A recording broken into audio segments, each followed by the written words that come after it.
چاہیں گے کہ وہ کیا لا سکتے ہیں دین کو؟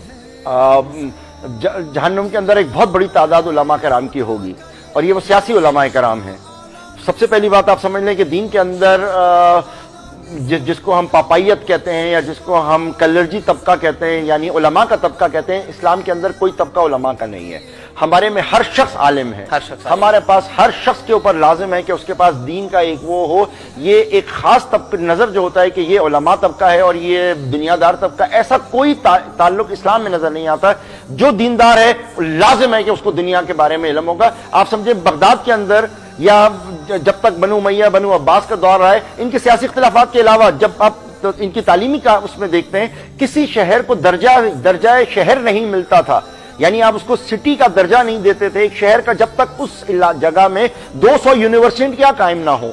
جب ہم کہتے ہیں 200 یونیورسٹیاں یا 200 مدارس، تو اس کا مطلب یہ نہیں ہے کہ وہاں دین کا علم ہو رہا ہے، یہاں صرف قال قال رسول اللہ پڑھا جا رہا ہے یا صرف ادھر قرآن پڑھایا جا رہا ہے، نہیں، اس کے اندر بایولوجی بھی ہو رہی ہے، اس کے اندر سائنس بھی ہو رہی ہے، فزکس بھی ہو رہی ہے، کیمسٹری بھی ہو رہی ہے، ہر چیز ہو رہی ہے۔ آپ اٹھا کے اگر دیکھیں گے تو یہی دور ہے۔ اب چاہے اس کو آپ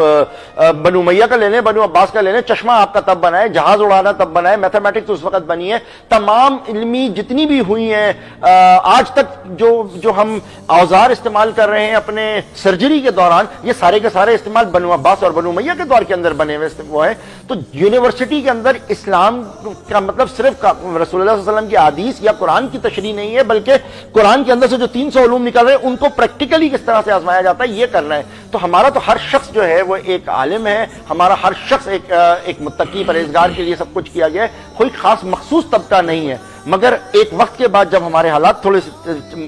بگڑے، یعنی جب خلافت ملوکیت میں بدلی تھی، تو اس وقت چونکہ آئندہ آنے والے خلفاء کے اندر دینداری کم تھی، پھر بعد میں آپ دیکھتے ہیں کہ وہ دینداری اجمیوں میں چلی گئی، خلافت اجمیوں میں چلی گئی، تو ان کو ضرورت تھی علماء کی، تو وہاں سے یہ ایک نیا طبقہ پیدا ہو گیا۔ ادروائز اگر اسلام میں دیکھا جائے تو طبقہ کوئی نہیں ہے، ہر شخص کے اوپر لازم ہے کہ وہ یہ کام کرے۔ اب جو آپ کا اصل سوال ہے کہ جو پاکستان کے اندر جو سیاست کر رہے ہیں اور اس نام کے اوپر کر رہے ہیں، تو جناب نام کے اوپر آپ سیاست کر رہے ہیں اسلام کی، لیکن آپ جس چیز کو فالو کر رہے ہیں وہ تو غیر اسلامی ہے۔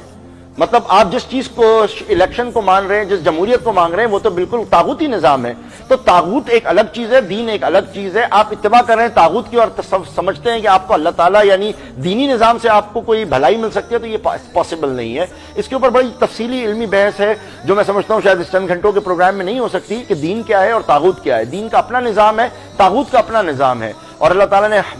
متعدد جگہوں پہ قرآن میں فرمایا وَاجْتَنِبُوا الطَّاغُوتَ، طاغوت سے دور رہنا۔ طاغوت کا ترجمہ ہم اکثر شیطان کرتے ہیں، شیطان نہیں ہے، یہ شیطانی نظام ہے جس نے حیاتے میں لیا ہوتا ہے، تعلیمی نظام کو، معاشی نظام کو، معاشرتی کو، اکنامی نظام، ہر چیز کو لیا ہوا ہوتا ہے۔ اور آج اگر آپ دیکھیں تو ہر چیز طاغوتی نظام پہ چل رہی ہے۔ بھلا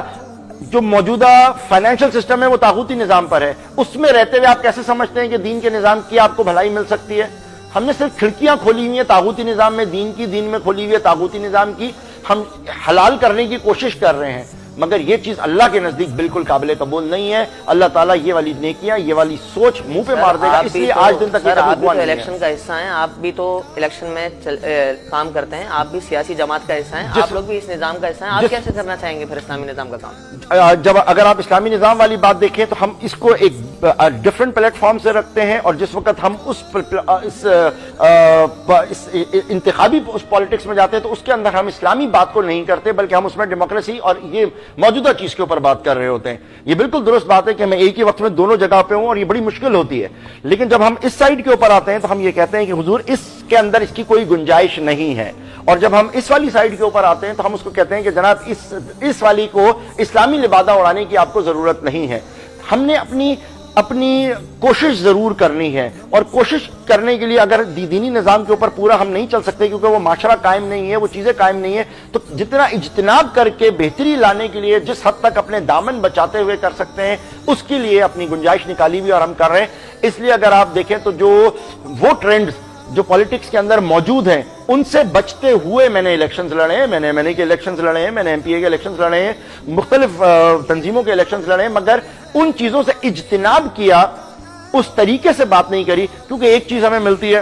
دیکھیں اسلام کا فلسفہ یہ ہے، اسلام کی سائیکالوجی یہ ہے کہ آپ کسی سے یہ نہیں کہہ سکتے مجھے فلانی جگہ کے اوپر رکھو۔ اگر کوئی اپنے آپ کو کسی عہدے کے لیے پیش کرتا ہے تو اسلامی نظر سے وہ فارغ ہو جاتا ہے، ان ساری باتوں کی تصحیح ہمارے علماء کرام یہاں ساتھ بیٹھے ہیں وہ کر سکتے ہیں. علامہ صاحب کی طرف ہی اب چلیں کہ گے. کوئی بھی شخص اگر اپنے آپ کو کسی عہدے کے لیے پیش کرے تو وہ مناسب نہیں ہے. مگر حضرت یوسف علیہ السلام کے دور میں آپ دیکھیں حضرت یوسف نے اپنی دو کوالٹیز بتائی تھیں کہ میں علم بھی رکھتا ہوں اور میں امانت دار بھی ہوں. لہٰذا یہ چیزیں بھی ہمارے کو تقویت دیتی ہیں تو ہم انتخابی سیاست کا حصہ ضرور بن جاتے ہیں. لیکن تبدیلی اگر سمجھتے ہیں کہ اسلام اس سے آ سکتا ہے، یہ امپاسبل ہے.